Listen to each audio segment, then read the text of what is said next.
Merci. Et enfin, je donne la parole à Joël Mélin. Oui, merci évidemment à vous tous et toutes du temps que vous nous avez donné et de nous avoir exposé très clairement vos positions respectives qui se rejoignent très largement, bien entendu. Moi, je voudrais avoir simplement une réflexion sur la notion d'assistance médicalisée.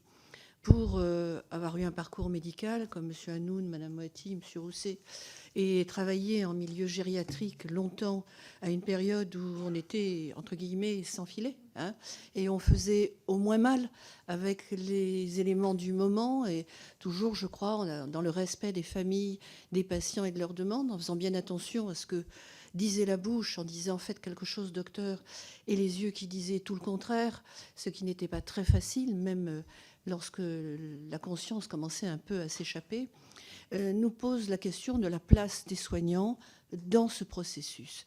Parce que la correspondance qu'il y a entre la loi Veil initiale et la loi Claes-Leonetti initialement, c'est la dépénalisation en fait d'un acte et de la personne qui fait cet acte.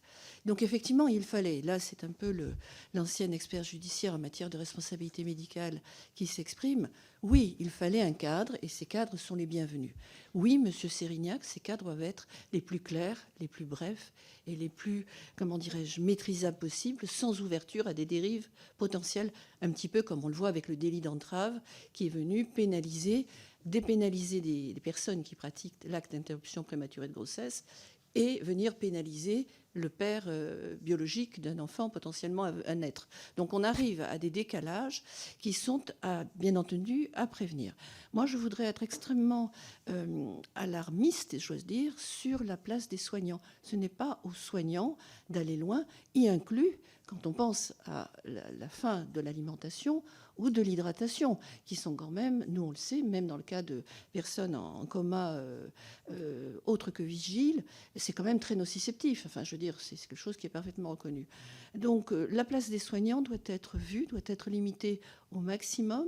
Et dans cette notion de sédation prolongée jusqu'au décès, oui, il faut savoir ce qu'on fait quand on commence à prescrire une molécule potentiellement létale, on ne sait même pas quand ça va se faire, mais il faut que la place des médecins soit réduite au strict minimum et à un accompagnement tel qu'il a toujours été, c'est-à-dire que dans ces derniers moments, le soignant soit en empathie forcément, en compréhension forcément, mais ne doit pas être contraint, et on a vu quelques décisions récentes qui viennent inverser un petit peu la donne.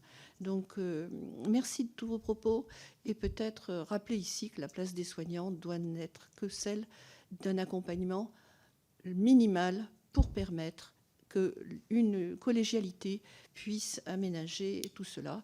Et encore, oui, à une loi la plus restreinte, non pas restrictive, mais restreinte possible. Je crois que c'est comme ça qu'on évitera les dérives.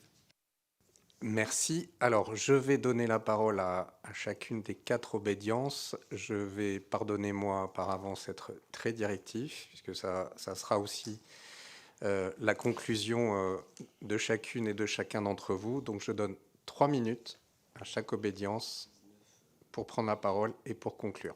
Merci.